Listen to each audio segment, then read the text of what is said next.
Okay, to start my speech, I need a show of hands. Who here has never drank beer? All beers are not the same.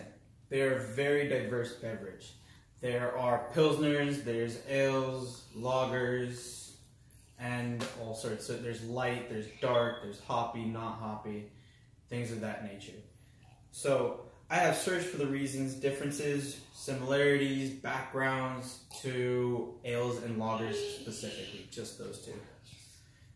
Through this, I discovered that the key to changing the way you view both these beautiful beers is through fermentation, history, and current status in today's world. Through these three topics, I should be able to convince you that these two beers are tryable, drinkable, and what they're all about. So, the fermentation process provides us with info on how these beers contrast. The first contrast is how they ferment, specifically their temperatures. So lagers are going to ferment at a lower temperature, probably about 10 degrees lower than an ale. And what this means for those is that it comes out with more of a crisp taste because of the lower temperatures. But to really understand the fermentation techniques, ales tend to ferment at a higher temperature while lagers ferment at lower temperatures. In a web article by David Carpenter, written June 17, 2017, he stated, ale is fermented warm, but lager is fermented cold. Now, of course, you could ferment lager at a higher temperature and ale vice versa. You could do them both at different temps and try to reverse the processes and see which one tastes better. And you can still get some decently tasting ales that were produced at lower temperatures and solid lagers at higher temperatures, but that doesn't mean that that's the standard. This is just the way it usually goes because of where they originated and how they did it. It's lower and higher. Varieties for yeast used for lagers and ales during fermentation add to their flavor profiles. Ales tend to be more fruity and hoppy due to the yeast tendency to rise during fermentation, and lagers tend to be, like I said earlier, a little more crisp, clean, and very fresh. That makes it the most popular beer in the world. But to really understand the fermentation techniques, we look to the past. The history of these fine beers adds to their depth and gives some reasoning behind their fermentation. It is said that German influence brought spread of lager to the world. Historians said that during the Columbian Exchange, yeast strain for the lager was obtained in Argentina. Bob Brewer stated July 30th, 2014 in an online article whereby Europeans brought disease, religion, slavery, alcohol, and colonialism in exchange for treasure, tobacco, cocaine. The Europeans got the better part of the deal. This pretty much just says that during the whole, Europeans coming over to America, South America, North America, we took a bunch of stuff and, the Europeans took a bunch of stuff over. They also took a bunch of stuff back. Mainly the Europeans brought about diseases and terrible plagues and stuff like that from across country and across the sea. And they ended up getting the actual yeast for lager through that. They already had the ale and they obtained the lager through this. And then the Germans are really the ones who kind of went through and perfected the, how to brew lager as opposed to ale, giving them a little bit more variety. Unknown at the time, it seems though, through the process of elimination, historians discovered that the yeast strain used for lager hitched right back on one of the boats. Now to discuss hops. What are hops? Hops are sort of like a preservative. It keeps the beer lasting longer, and it also adds that bitterness that you taste when you drink a nice cold beer. That slight bitter you get. The more bitter it is, the more hops is usually in it.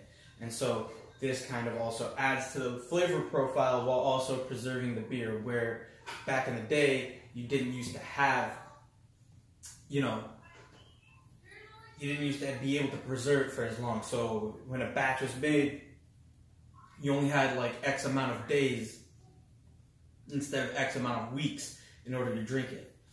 So adding hops to beer was actually a really huge game changer, and it changed the way a lot of beers are today, because, if you think about it, if we didn't have the hops to preserve the beers, both ales and lagers, like how much experimentation could you really do? And how much shipping, like if you imagine that you had to ship, beer to another city in X amount of days or it was going to go bad. So change the industry to add hops into beers.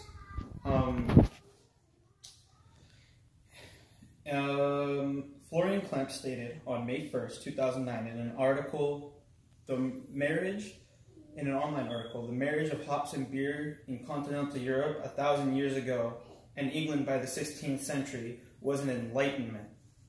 So this just adds to the whole fact that hops was a total game changer. It really did add a lot of, powerful aspects to being able to brew beer and being able to transport beer, store beer, and all that kind of stuff. It added for a longer shelf time, more storageable.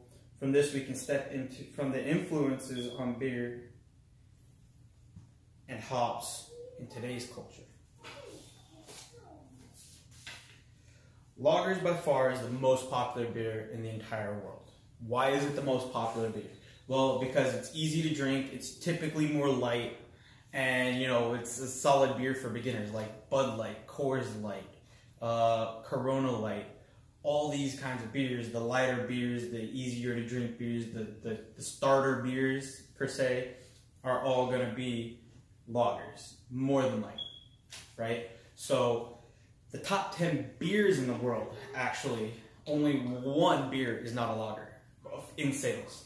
The top market sales for beer in the entire world, just to name off a few, are things basic ones that you know: Bud Light, Budweiser, Heineken, Coors Light, Corona, Modelo, all these name brand beers that you go to any liquor store and everywhere and you can find them, and they're lagers. Why? Because they're just the simple choice, the most popular choice out there.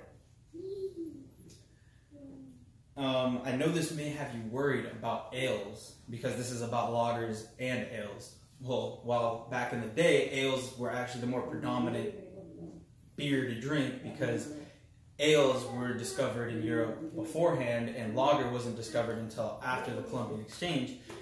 Well, in today's society, lager is now the dominant, but ale is still alive. Have you ever heard of an IPA, an India Pale Ale? Well, Indian Pale Ales are skyrocketing in today's market. In 2016, English IPA sales were up 78% from the beginning of the year. IPAs like Funky Buddha in my own restaurant that we do, we get a lot of people that, oh, what kind of IPAs do you have? We have High Five IPA, we have Funky Buddha IPA, we have, Hot Gun IPAs. There's different kinds of IPAs and different brands, and they're actually really growing in today's market. So, from this, I like to say that in all of this exhilarating talk of beer and brewing, I would think that I have changed your view on beer. And may everyone, 21 or older of course, find you a pair of beer goggles after today. I also hope that your perspective of beer now extends from fermentation, history, and current status, instead of just what is in the beer pong cups. And remember, just as the most famous man in the world always said, stay thirsty, my friends.